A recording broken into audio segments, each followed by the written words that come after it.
महाराज सुंदर चोला से मुलाकात के बाद राजकुमारी आर्या वापस नहीं गई, बल्कि अपने पिता की स्थिति देखकर उन्होंने वहीं तंजावुर में एक चिकित्सालय का निर्माण कराना उचित समझा, ताकि तंजावुर के लोगों को उसका फायदा मिल सके। इसके पहले वो एक चिकित्सालय सहस्त्रपुरम में भी बनवा चुकी थी।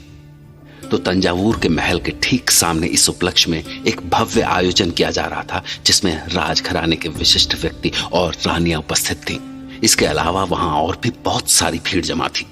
पूरा वातावरण ढोल और दूसरे वाद्य यंत्रों की ध्वनि से गूंज रहा था।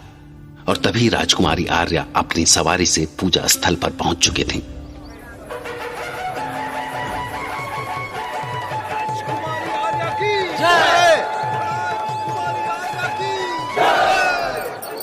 आइए राजकुमारी आर्या, आपका स्वागत है। पंडित जी, कृपया मंत्र पढ़ने शुरू कीजिए और इस भव्य दिन की पूजा आरंभ कीजिए। क्या आप जानते हैं, इन सब मंत्रों को सुनकर पहले लोग ठीक हो जाते थे। मैंने सुना है कि पहले के पुजारी ये मंत्र पढ़ते थे और उन्हें राख लगा देते थे, बस सब बीमारी गायब। लेकिन आजकल तो लगता है ये मंत्र काम ही नहीं करते, जब तक कि इनके साथ अन्य दवा और चिकित्सा ना की जाए। दोष इन मंत्रों का नहीं है देवी नंदिनी, बल्कि आज का युग ही ऐसा है। लोग झूठे और अधर्मी हो चुके हैं, तो ये शक्तियां भला कैसे काम करेंगे? जब अपने ही लोग षड्यंत्र रच रहे हों, घर में ही दुश्मन हो, तो इन मंत्रों को दोष देना उचित नहीं है। अच्छा, कौन है ये धूर्त लोग जो हमारे सम्राट के विरुद्ध साजिश रच रहे हैं? बस यही तो पता लगाना है। इसलिए मैंने फैसला किया है कि मैं सहस्त्रपुरम वापस ना जाकर यहीं कुछ दिन तंजावुर में रुकूं, ताकि दूध का दूध और पानी का पानी कर सकूं। कौन हमारे विरुद्ध साजिश कर रहा है, इसका पता लगाना भी तो बहुत जरूरी है। ये तो बहुत अच्छी बात है। आप यहाँ रहेंगी तो राज्य को भी अच्छे से संभाल पाएंगी। क्योंकि मैं तो यहाँ काफी समय से रह रही हूँ, तो कभी भी आपको जरूरत हो आप मुझसे कोई भी मदद मांग सकती हैं। लेकिन क्या है ना कि आजकल मैं जरा व्यस्त हूँ एक अतिथि की सेवा में। आप कभी हमारे महल आइए, हो सकता है वो अतिथि भी आपके किसी काम आ जाए, क्योंकि वो भी कुछ विश्वासघात षड्यंत्र के बारे में बता रहा था। अतिथि? कौन सा अतिथि? अरे वो कादंबर के शंभुनाथ के बेटे कार्तिकेय, जिसके मित्र ने ही उसे छुरा मारकर मरने के लिए छोड़ दिया था। अच्छा, मगर ये सब किया किसने? इतना दुस्साहस करने की हिम्मत किसकी हुई? वही जासूस और कौन, वल्लभारियन, वानर वंश का। उसी ने कार्तिकेय को पीठ में छुरा मारा है। वल्लभारियन नाम तो कुछ जाना पहचाना सा लगता है। अच्छा बताओ, आगे क्या हुआ? होना क्या है, मेरे देवर छोटे नागराजन ने सैनिक भेजे हैं उस धूर्त को पकड़ने के लिए। वैसे मुझे भी ये सब कार्तिकेय ने बताया है। आप चाहें तो उससे मिल सकती हैं।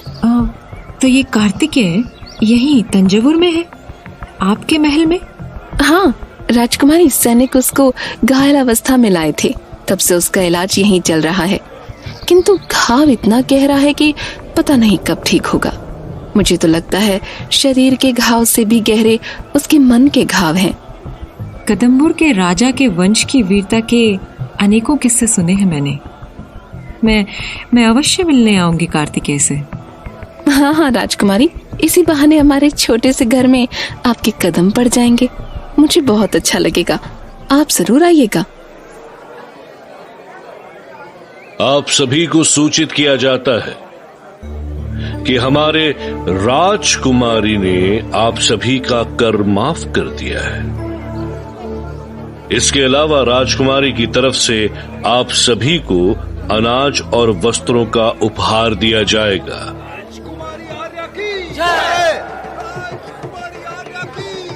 ये नंदिनी कहाँ गई? अभी तो मुझे इसके चेहरे का उड़ता हुआ रंग देखना था। तो आयोजन का समापन हो चुका था। सब अतिथि अपने अपने घर जा चुके थे। लोग राजकुमारी और राज परिवार के सदस्यों को खूब आशीर्वाद दे रहे थे, पर यह सब देखकर नागेंद्र नागराजन बिल्कुल भी खुश नहीं था, क्योंकि उसे लग रहा था कि अगर ऐसे ही कर्ज माफ करने और मुफ्त का अनाज बांटने से राजकोष जल्द खाली हो गया तो जब उसके राज करने की बारी आएगी तब तक तो राजकोष में कुछ भी नहीं बचेगा। ये राजकुमारी खुद को समझती क्या है? ऐसे ही सब बांट देगी तो महाराज के मरने तक बचेगा क्या? पूरा कर माफ कर दिया तो किया, उस पर मुफ्त का राशन भी। ऐसे तो हमारे पास एक भी सिक्का नहीं बचेगा। आप गुस्सा मत करें, हमें बस कुछ समय काटना है जिससे हम अपनी योजना को अंजाम दे सकें। आपके ऐसे चिल्लाने से कुछ नहीं होगा, थोड़ा धैर्य रखिए, ईश्वर से प्रार्थना करिए कि हमारा काम जल्दी हो जाए।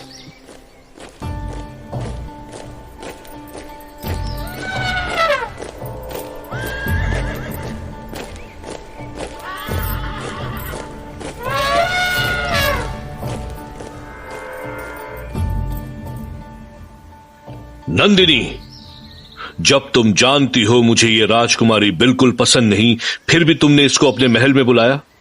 क्या तुम भूल गई कि इसने मुझे क्या कहा था? पहले ही इसने हमारी इतनी मुश्किलें बढ़ा दी हैं और अब ये हमारे महल तक पहुंच गई। शांति से काम लीजिए। अरे मुझे पता है आपको वो पसंद नहीं है, लेकिन हमें उसका स्वागत करना पड़ेगा। वैसे भी मुझसे ही कुछ सीख लीजिए। क्या आपने देखा नहीं मैं कैसे अपमान के घूंट पीकर भी उसके सामने मुस्कुराती रहती हूँ? पर वो यहाँ क्यों आ रही है? तुमने क्यों बुलाया उसे? भला मैं क्यों बुलाऊंगी उसे? उस नागिन ने खुद कहा कि उसे कदम्बुर के राजकुमार से मिलना है, तो सामने से कैसे कह देती कि मेरे महल में मत आओ? इसमें तो आपका अपमान होता ना। जानता हूं, लेकिन वो मुझे बिल्कुल भी पसंद नहीं है। मेरा तो मन करता है जब तक वो आर्या यहाँ है कहीं बाहर चला जाऊं, इस जगह से बहुत दूर, महल क्या इस शहर से भी दूर। आर्या की उपस्थिति में मैं इस महल में हरगिज नहीं रह सकता। बिल्कुल जाइए और मुझे इस छोटी सी नागिन के साथ छोड़ दीजिए। आपको यकीन दिलाती हूँ इसका सारा जहर खत्म कर दूंगी, और जब आप वापस आएंगे तो कुछ अच्छी खबर सुनेंगे। सच में? कैसी खबर? जैसे कि आर्या और कार्तिकेय के विवाह की खबर, या कार्तिकेय की बहन और कुंवर आदित्य की मंगनी की खबर। वाकई क्या ऐसा हो सकता है? क्यों नहीं हो सकता?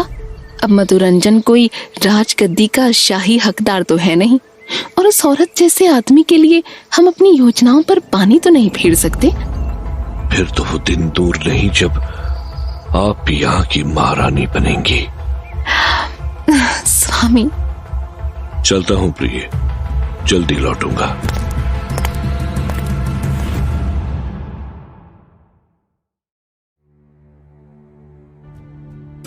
अपनी कही बात के अनुसार राजकुमारी आर्या कार्तिकेय से मिलने के लिए नंदिनी के महल पहुंच चुकी थी, क्योंकि कार्तिकेय की कहानी अब उन्हें भी जाननी थी। तो जहां एक ओर वो कार्तिकेय से मिलने के लिए उसके कमरे की ओर बढ़ी चली जा रही थी, वहीं दूसरी ओर कार्तिकेय अपने कमरे में बैठा बेचैन हो रहा था। लगता है राजकुमारी आर्या नंदिनी देवी के महल में आ चुकी है।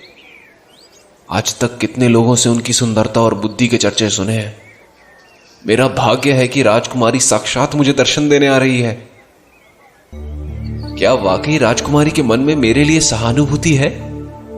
अवश्य होगी, तभी तो आई हैं। मुझे क्या पता था कि ये पीठ का वार ही एक दिन मुझे राजकुमारी से मिलवाएगा। यदि राजकुमारी ने पूछा तो इनको भी वही कहानी सुना दूंगा जो सबको सुनाई है। वैसे देखा जाए तो वास्तव में तो मैं राजकुमारी का दुश्मन हूं, क्योंकि इनके परिवार के खिलाफ षड्यंत्र में मैं भी तो शामिल था। इस हिसाब से तो मुझे राजकुमारी से ज्यादा बात नहीं करनी चाहिए। मुझे उनसे एक संतुलित व्यवहार करना चाहिए। पर सुना है राजकुमारी बहुत सुंदर है। क्या वो देवी नंदिनी से भी ज्यादा सुंदर है? पर नंदिनी तो किसी की पत्नी है। राजकुमारी आर्या का तो विवाह भी नहीं हुआ है अभी तक। किंतु फिर भी मैं तो नागराजन के साथ हूं, तो मुझे राजकुमारी से एक दूरी तो रखनी ही होगी। कहीं राजकुमारी को देखकर मैं... नहीं, कार्तिकेय, खुद को संभालो। तुम इतने कमजोर नहीं हो कि एक स्त्री की सुंदरता तुमको तुम्हारे मार्ग से विचलित कर दे। आने दो राजकुमारी आर्या को। ऐसे पेश आना कि कभी दोबारा मिलने की ना सोचे। लगता है राजकुमारी आर्या आ गई। कितनी खूबसूरत है ये। ऐसा लगता है मानो समुद्र के किसी सीप का मोती एक स्त्री का रूप लिए मेरे सामने आके खड़ा हो गया है। कैसे हो कार्तिकेय? अब घाव कैसा है? जी, अब घाव ठीक है। इनकी मुस्कुराहट कितनी प्यारी है, कहीं मेरे दिल पर घाव ना हो जाए। अरे कहाँ खो गए? मैंने पूछा घाव कैसा है तुम्हारा? घाव? उसकी तो बात ही मत कीजिए। उस वल्लभ आर्यन ने मेरी पीठ में नहीं, मेरे दिल में छुरा मारा है। मेरी दोस्ती को शर्मसार किया है। यदि उसने मुझसे युद्ध करके सीने पर वार किया होता तो बेहतर होता। भगवान ऐसा दोस्त किसी दुश्मन को भी ना दे। मैं आपका दुख समझ सकती हूँ। एक दोस्त द्वारा विश्वासघात बहुत ही कष्टदायक रहा होगा। इसकी बातों से तो लग रहा है ये सच बोल रहा है। कहीं वल्लभ आर्यन पर विश्वास करके मैंने ही तो कोई गलती नहीं कर दी, और ऊपर से उसे कुंवर अधिराज के पास संदेश देने भी भेज दिया। कहीं वाकई ये वल्लभ आर्यन कोई जासूस तो नहीं? किंतु वल्लभ आर्यन ने आपको धोखा कैसे दिया, जरा विस्तार से बताइए। तो सुनिए राजकुमारी, वल्लभ आर्यन को... ओह, ये तो वाकई बहुत बुरा हुआ। किंतु क्या आपको वल्लभ आर्यन वहीं छोड़कर भाग गया?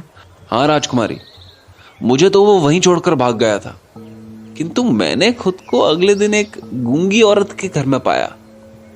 किंतु मैं वहां कैसे पहुंचा मुझे बिल्कुल ध्यान नहीं। गूंगी महिला कभी भी ना पकड़ा जाए।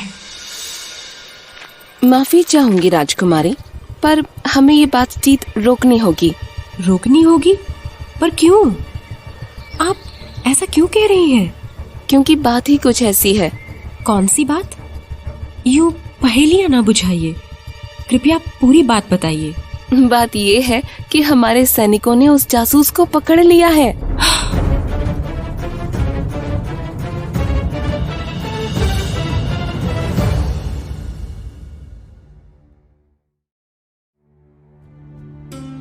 कार्तिकेय राजकुमारी आर्या को अपने और वल्लभ आर्यन के बीच हुई झड़प का पूरा किस्सा सुना ही रहा था कि तभी देवी नंदिनी उस जासूस के पकड़े जाने की खबर लेकर आ गईं, और इस खबर को सुनकर राजकुमारी आर्या का मन व्याकुल होने लगा। हे भगवान, ये क्या हुआ? मेरा दिल बहुत जोर से धड़क रहा है। कहीं वल्लभ आर्यन सही में तो नागराजन के सैनिकों के हाथ तो नहीं लग गया? आइए राजकुमारी आर्या, देखते हैं कौन है ये महान जासूस जिसने हम सबको इतना परेशान करके रखा था। पर क्या आपको पूरा भरोसा है कि आपके सैनिक उसी जासूस को पकड़कर लाए हैं? ये कोई और भी तो हो सकता है। कैसी बातें कर रही हैं आप राजकुमारी? हमारे सैनिक इतने भी नासमझ नहीं हैं। और अगर आपको हमारे सैनिकों पर इतना ही शक है तो आइए ना, चलकर उस जासूस को देख लेते हैं। सब कुछ वहीं साफ हो जाएगा। ठीक है, चलिए। पर एक दुविधा है राजकुमारी आर्या, हम दोनों में से तो किसी ने भी उस जासूस का चेहरा नहीं देखा है, फिर हम उसे पहचानेंगे कैसे? क्या वल्लभ आर्यन की पहचान के लिए मैं साथ चल सकता हूँ? मैं उसे बहुत अच्छे से पहचानता हूँ। बिल्कुल, चलो फिर। वो देखो सैनिकों का काफिला, पर ये जासूस तो दिख ही नहीं रहा। चारों तरफ सैनिक ही सैनिक है। हाँ, देखो बीच में कोई आदमी है जिसको रस्सियों में जकड़ा हुआ है, पर इसका चेहरा तो नहीं दिख रहा। सही में इसका चेहरा नहीं दिख रहा। शायद जब करीब आए तो दिख जाए। बस वल्लभ आर्यन ना हो।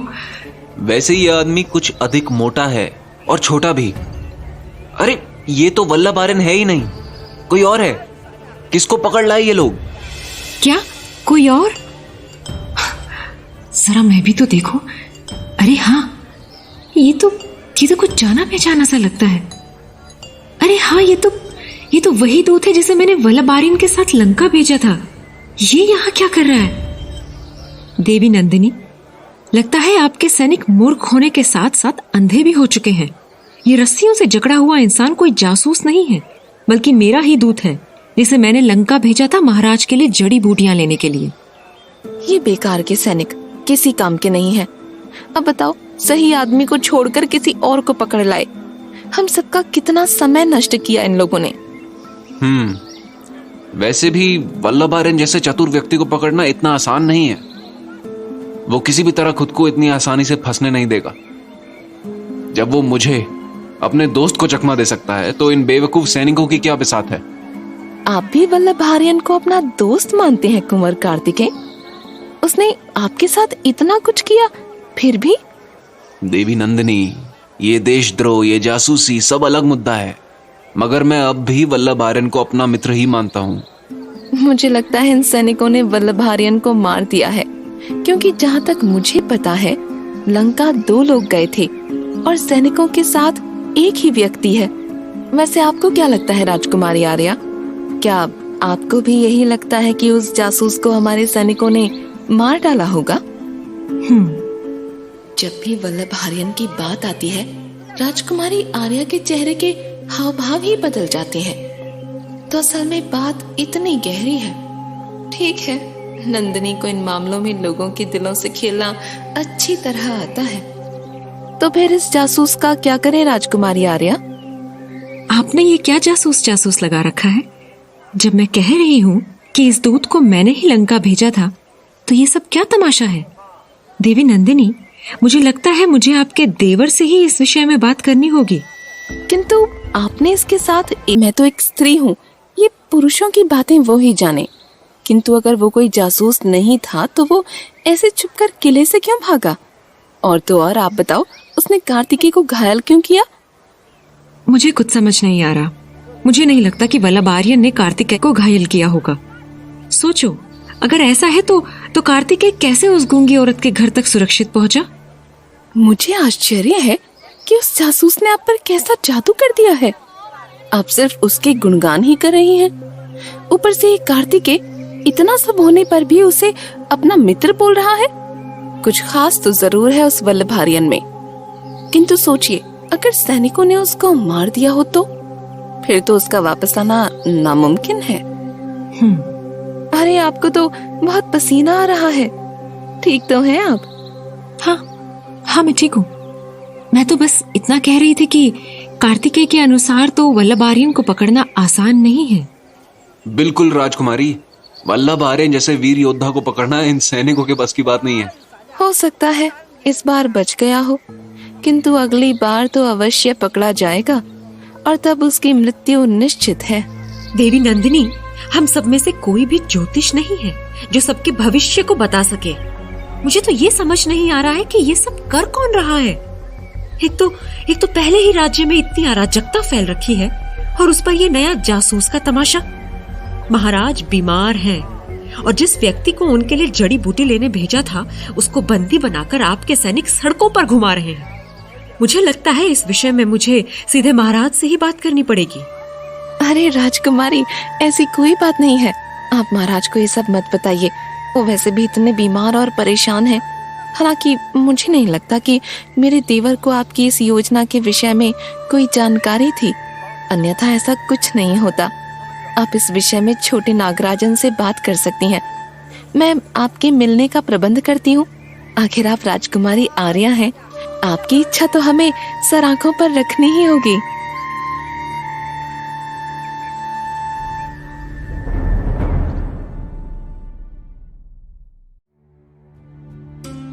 राजकुमारी आर्या ने छोटे नागराजन से दोपहर में मिलने का समय निश्चित किया था और ठीक समय के अनुसार राजकुमारी छोटे नागराजन से मिलने के लिए उनके महल में पहुंच गई। आइए राजकुमारी, क्या आप मुझसे मिलना चाहती थी? हाँ, बिल्कुल।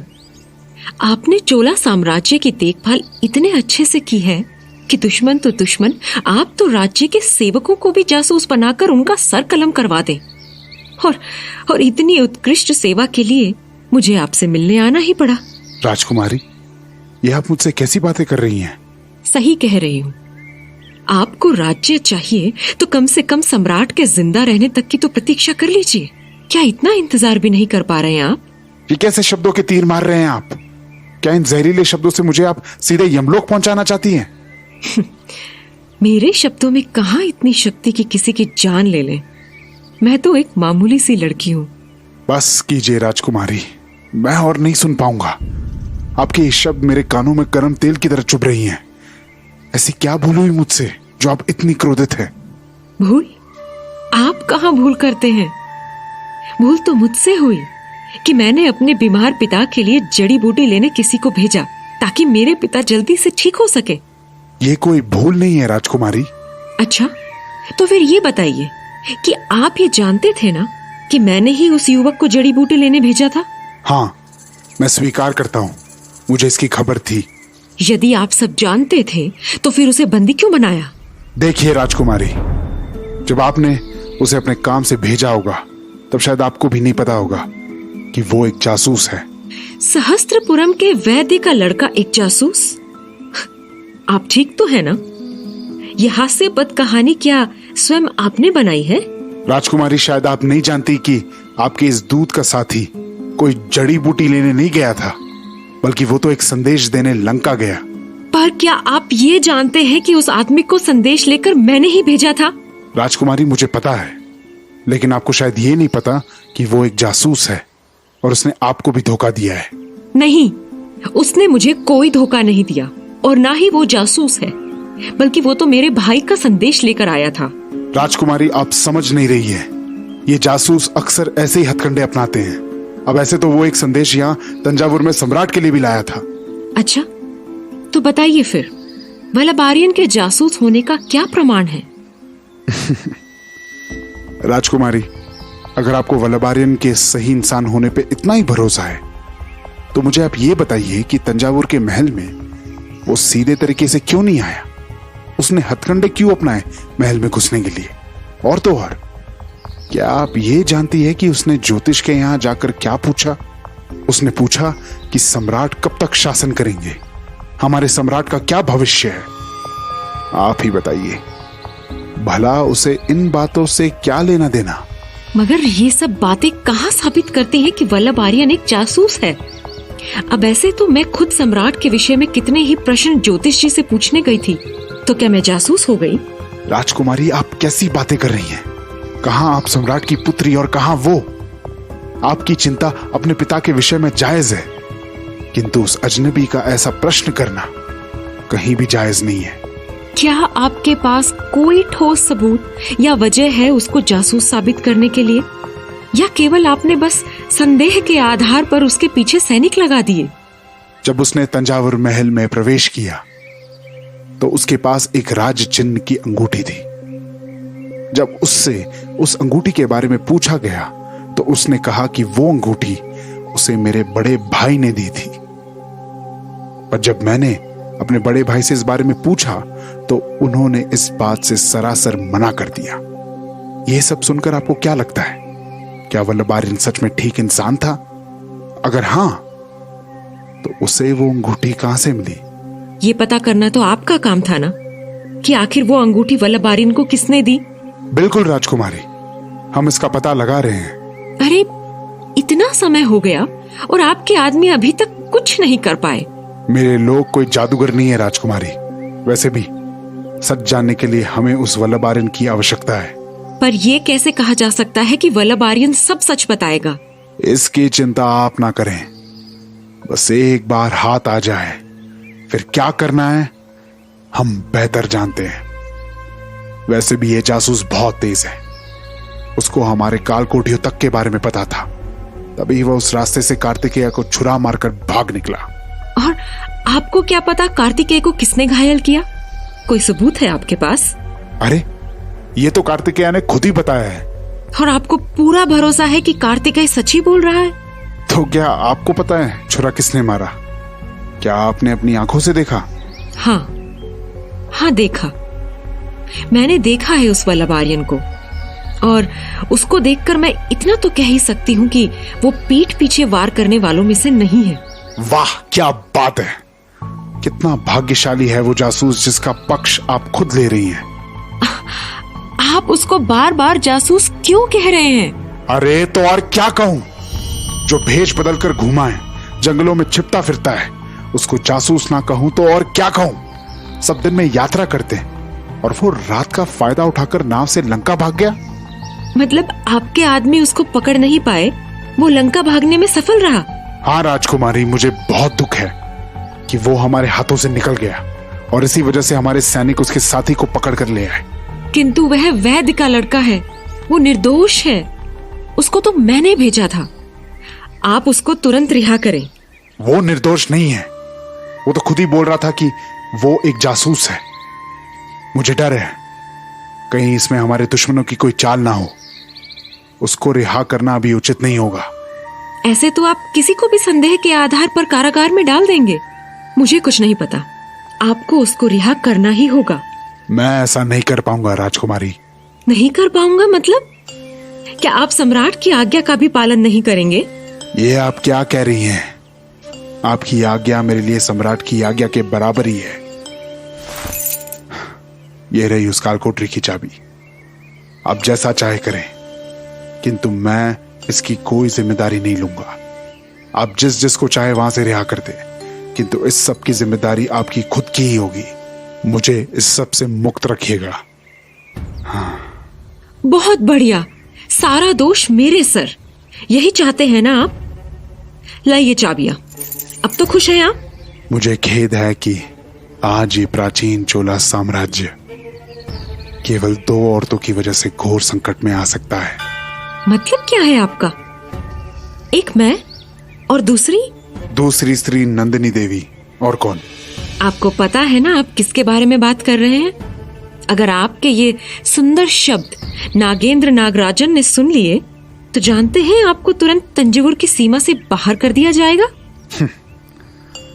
मुझे वो सजा खुशी खुशी मंजूर होगी राजकुमारी आर्या। आज्ञा चाहूंगा, चलता हूं।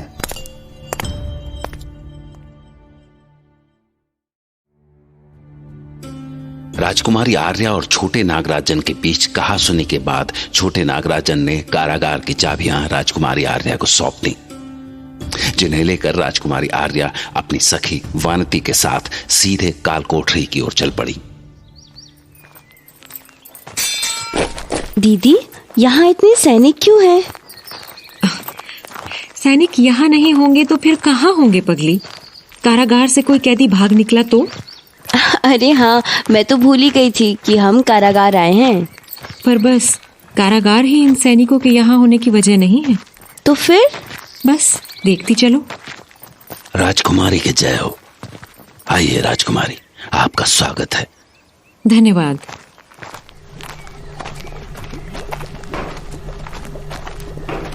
वानती, ध्यान से देखो, ये बस एक कारागार नहीं है। यहाँ हमारे राज्य के सोने से खूबसूरत सिक्कों का निर्माण भी होता है। पर ये सिक्के बनवाने की आवश्यकता क्या है दीदी? अरे वानती, कभी कभी अपनी भी बुद्धि लगा लिया करो। ये सिक्के व्यापार में बहुत लाभदायक हैं और इस कारखाने के संरक्षक नागेंद्र नागराजन हैं। पर मैंने सुना है कई दुश्मनों की नजर हमारे इस खजाने पर है। आप बिल्कुल सही कह रही हैं राजकुमारी। देशद्रोह जैसी बातें तो मैंने भी सुनी हैं। शायद इसीलिए यहाँ के राजकोष का पहरा बढ़ा दिया गया है। अच्छा, यहाँ पीछे जो कारागार है, क्या उसमें से निकलना संभव है? मतलब जो कैदी यहाँ आते हैं उनको रिहा किया जाता है या नहीं? निकलना बिल्कुल संभव है राजकुमारी। आज सुबह ही एक कैदी को लाया गया था और कुछ देर पहले उसे छोड़ भी दिया गया। कौन था वो? हमें तो बस इतना ही पता है राजकुमारी, ज्यादा कुछ ज्ञान नहीं है उसके बारे में हमें। एक काम करो, हमें कालकोठरी की ओर ले चलो। हमें कुछ जरूरी काम है। जी, जो आज्ञा राजकुमारी। आइए मेरे पीछे।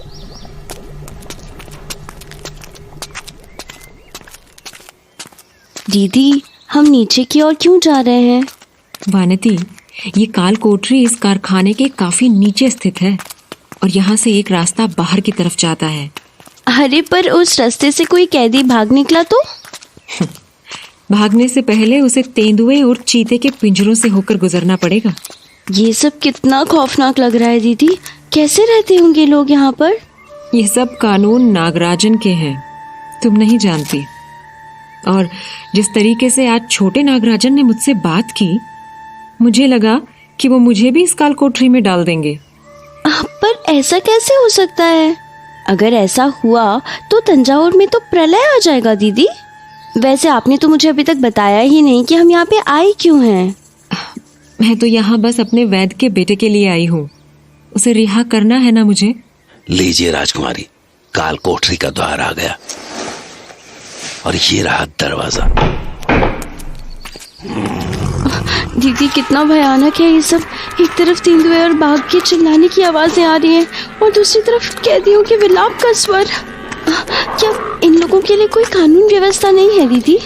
वानिती, कानून जैसी चीजें सामान्य लोगों के लिए है। यहाँ उन कैदियों को रखा जाता है जिन्होंने देशद्रोह जैसे संगीन अपराध किए हों।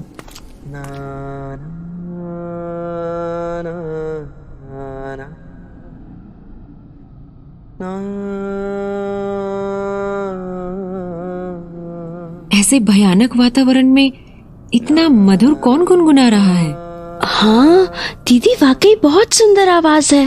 पर ये है कौन? ये आवाज बहुत पास से आ रही है। शायद सामने वाली कोठरी में कोई है। जरा मशाल ऊपर की तरफ करना और ये द्वार खोलो। जी राजकुमारी जी। ये कौन है? ये तो कोई अपराधी नहीं लग रहा। इसका चेहरा इतना मासूम है। अब माफ कीजिएगा, पर क्या अभी आप ही गुनगुना रहे थे? राजकुमारी आर्या, आप? जी माफ कीजिएगा अगर मेरे गाने से आपको कोई परेशानी हुई हो तो। मैं आपको परेशान नहीं करना चाहता था। अरे नहीं, ये आप क्या बोल रहे हैं? आपकी मधुर आवाज सुनकर ही तो मैं यहाँ तक खींची चली आई। वैसे आप यहाँ इस काल कोठरी में क्यों हैं? आपका अपराध क्या है?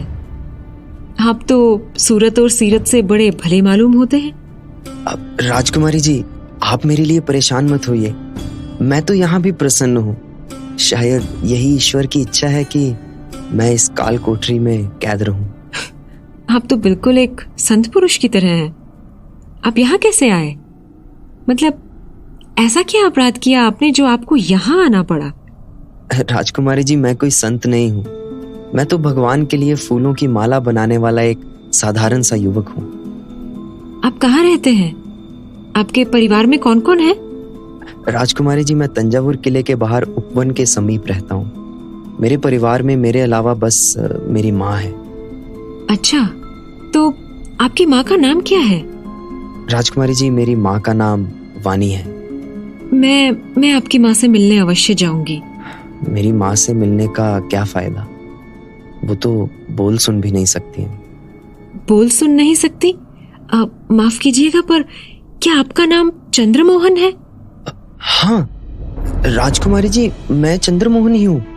किंतु आपको मेरा नाम कैसे पता है? आपको किस अपराध के लिए यहाँ रखा गया है? मुझे तो खुद ही नहीं पता था कि मेरा अपराध क्या है, लेकिन यहाँ आकर पता चला कि मुझे एक जासूस की सहायता करने के अपराध में यहाँ लाया गया है। आपने किसकी सहायता की? जरा विस्तार से बताइए। एक शाम तंजावुर किले के बाहर मुझे एक व्यक्ति मिला। थोड़ी सी बातचीत के बाद ही हम दोस्त बन गए। फिर उस रात वो मेरी कुटिया में ही रुका। अच्छा, क्या नाम क्या था उस युवक का? वल्लभ आर्यन। फिर आगे क्या हुआ? उस रात के बाद अगली रात को वो मेरी कुटिया में अपने एक मित्र को घायल अवस्था में लेकर पहुंचा। तब मैंने उसकी पूरी सहायता की और उसको किसी तरह रातों रात तंजावुर की सीमा से बाहर ले गया। वो तो बच गया, पर ये सैनिक मुझे पकड़कर यहाँ ले आए।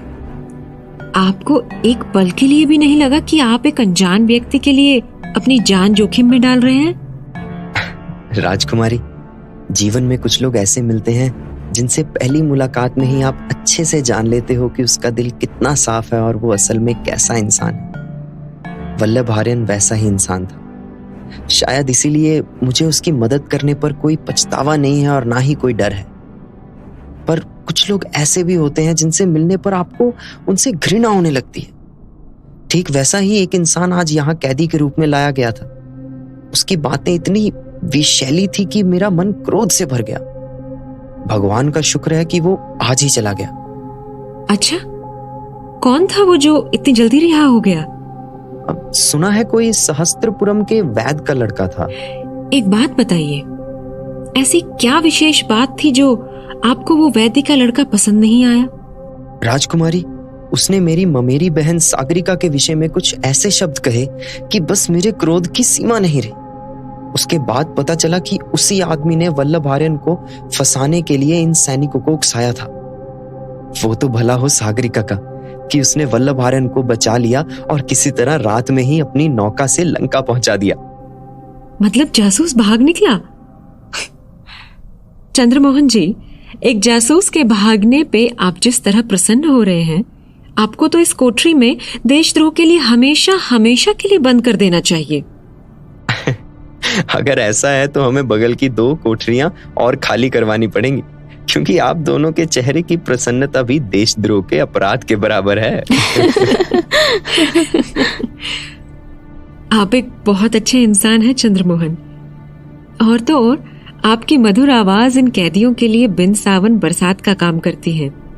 इसलिए मुझे नहीं लगता कि आपको इस काल कोठरी में रखना चाहिए। पर क्या दोनों नागराजन भाई मुझे रिहा होने देंगे? आप उसकी चिंता मत कीजिए। आखिर मैं राजकुमारी आर्या हूं। इतना तो वर्चस्व जरूर है मेरा कि मेरी कही बात को टाला ना जा सके। कल सुबह आप अपनी माँ के साथ होंगे, इस काल कोठरी से दूर। जैसी आपकी आज्ञा राजकुमारी आर्या।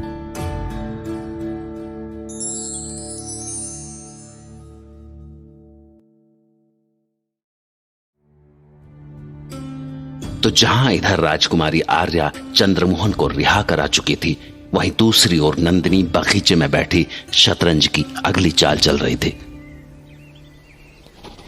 प्रिय कुंवर आदित्य, आपके पिता सम्राट सुंदर चोला अस्वस्थ हैं।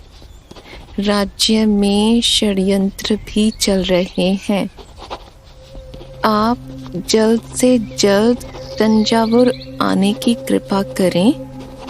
आपके पिता और इस चोला साम्राज्य को आपकी जरूरत है, और यदि आप मेरी वजह से यहाँ नहीं आना चाहते तो हम कादंबर के शीश महल में भी मिल सकते हैं।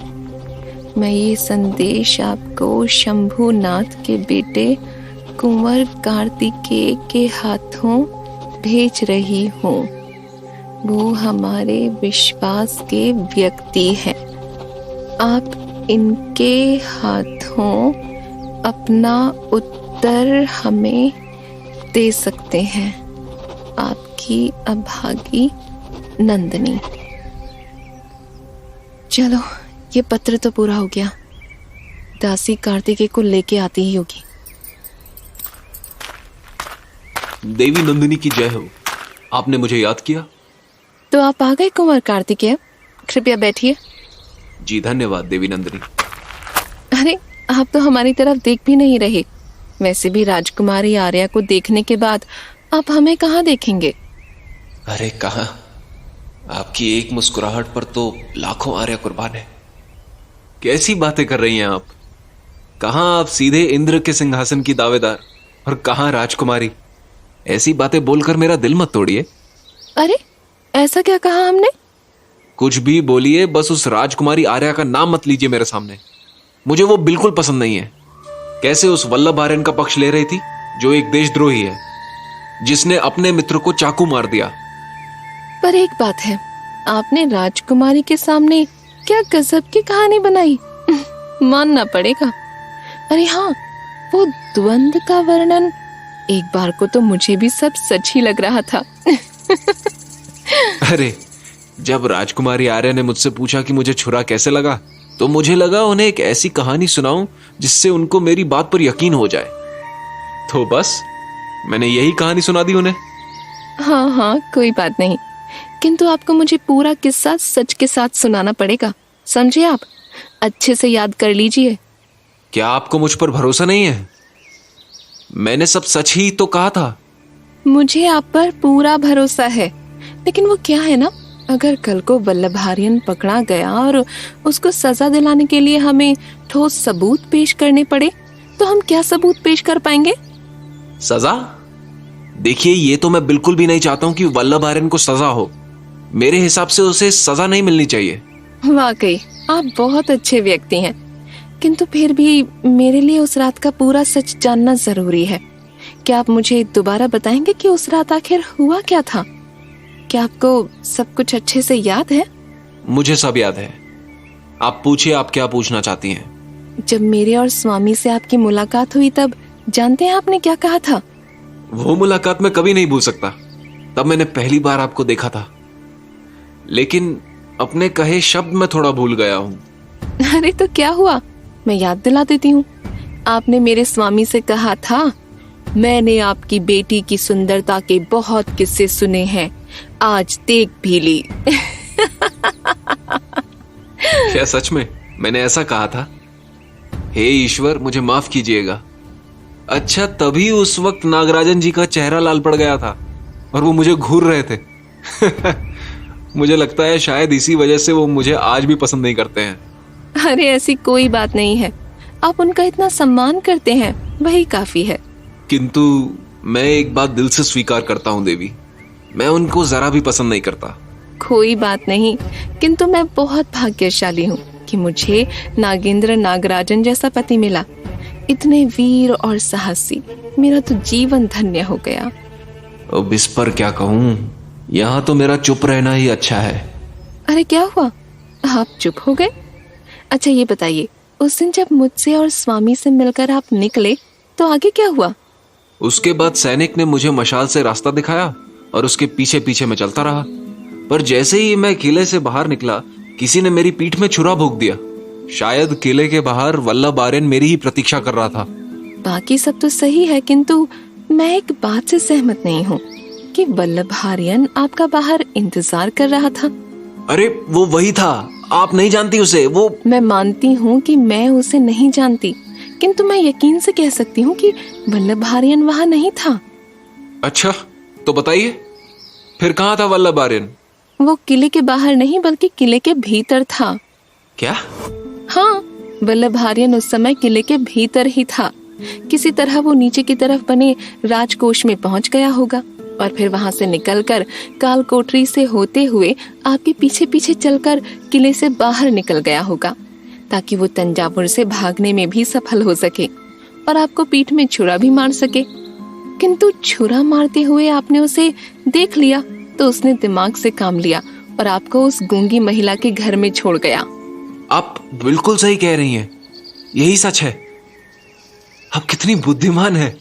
लोग या तो खूबसूरत होते हैं या बुद्धिमान होते हैं, किंतु आप में तो दोनों गुण हैं। मैंने अपने जीवन में आपकी जैसी स्त्री नहीं देखी है।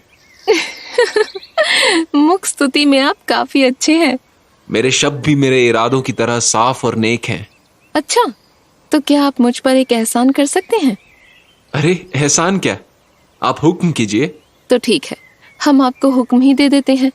आपको मेरा एक पत्र लेकर कांची जाना होगा और उसे कुंवर आदित्य को देना होगा और उसके साथ में कुंवर आदित्य को कादंबर के महल में भी आमंत्रित करना होगा। क्या आप कर पाएंगे?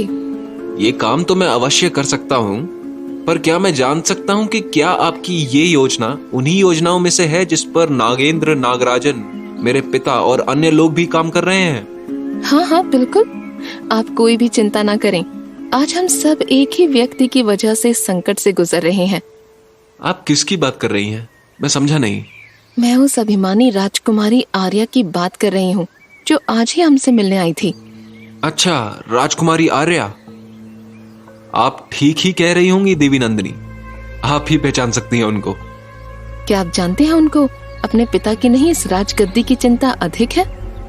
लेकिन जहां तक मुझे पता है, राजकुमारी ने तो अपने पिता के लिए एक व्यक्ति को लंका तक भेजा हुआ है। वो भी जड़ी बूटी लाने। अरे जड़ी बूटी तो एक बहाना है। उसने तो वल्लभार्यन को लंका भेजा था एक संदेश लेकर अपने छोटे भाई कुंवर अधिराज के लिए, उन्हें वापस तंजावुर बुलाने के लिए। और जानते हो उन्होंने ऐसा क्यों किया? क्यों देवी नंदिनी? अरे ताकि वो खुद इस राज्य पर शासन कर सके। मतलब मैं कुछ समझा नहीं।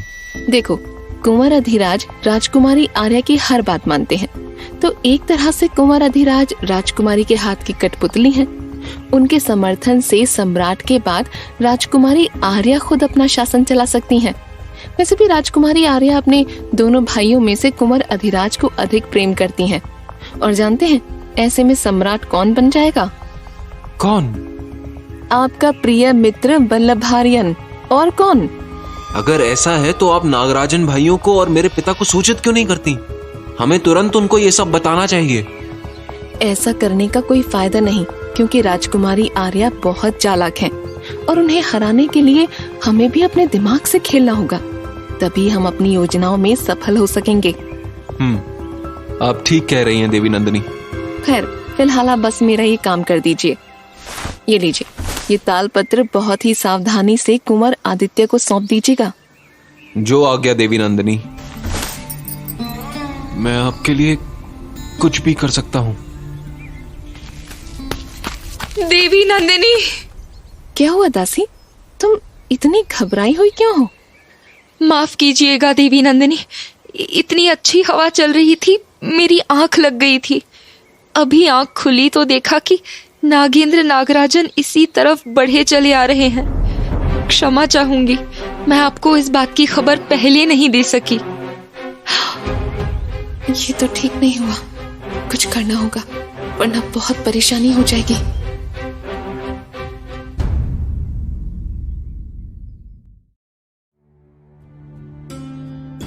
अभी नंदिनी और कार्तिकेय बातें कर ही रहे थे कि तभी नंदिनी की दासी ने आकर उन दोनों को नागेंद्र नागराजन के आने की खबर दे दी।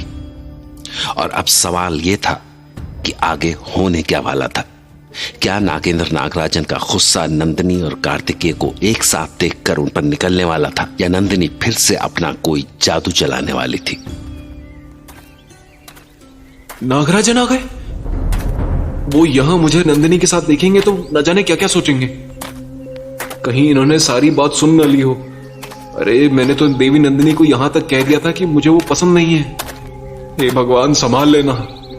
स्वामी, आप आ गए। मैं कब से आपकी राह देख रही थी। आपको बाहर गए हुए कितना समय हो गया था? मैं किसी काम से बाहर गया था, बस काम पूरा हो गया, घर लौट आया। किंतु ये शंभुनाथ का बेटा यहाँ क्या कर रहा है? कहीं आपको अपनी प्रेम कविता सुना के परेशान तो नहीं कर रहा है ना? ये तो बच्चा है, इसे भला प्रेम की कविताओं का क्या ज्ञान। ये तो अपने घर वापस जाने की बात करने आया था। वैसे भी इसे यहाँ तंजावुर में बहुत समय हो गया है, अब इसका घाव भी भर गया है। ये आज के लड़के, इनकी वीरता के लिए तो शब्द ही कम पड़ जाते हैं। एक हमारा समय था, मैंने अकेली ही इतनी लड़ाइयां लड़ी और हर युद्ध में मुझे अनगिनत घाव मिले, किंतु मुझे कभी भी बिस्तर पकड़ने की आवश्यकता नहीं पड़ी। और इसे देखो, जरा से घाव को भरने में महीना लग गया।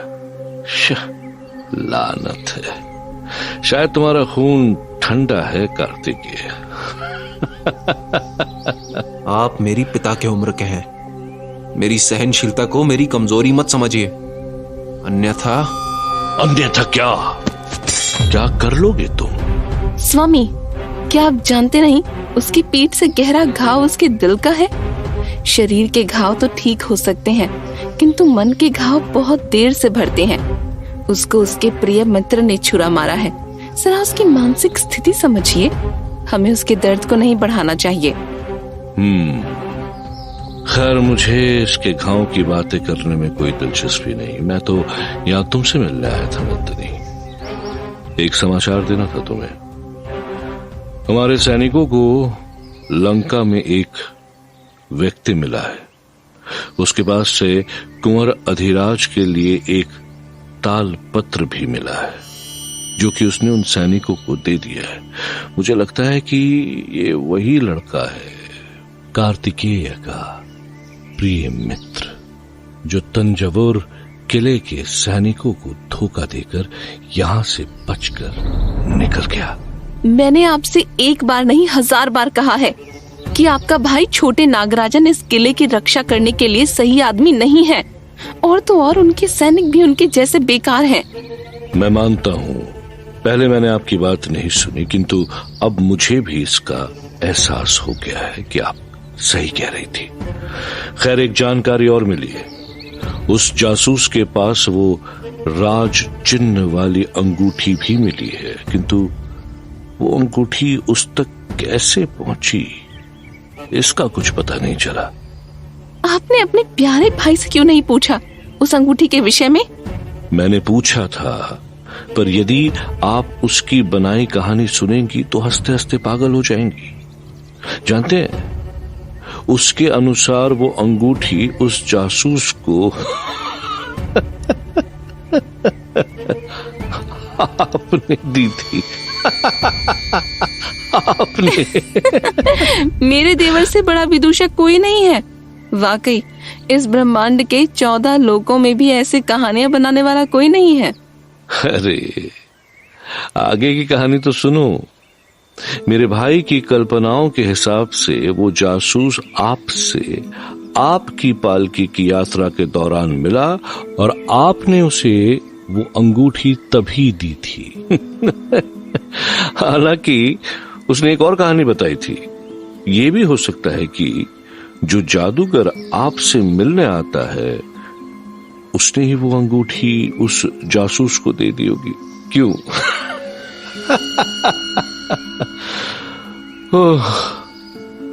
अपनी मूर्खता को छुपाने के लिए मेरा भाई क्या क्या कहानी कर रहा है।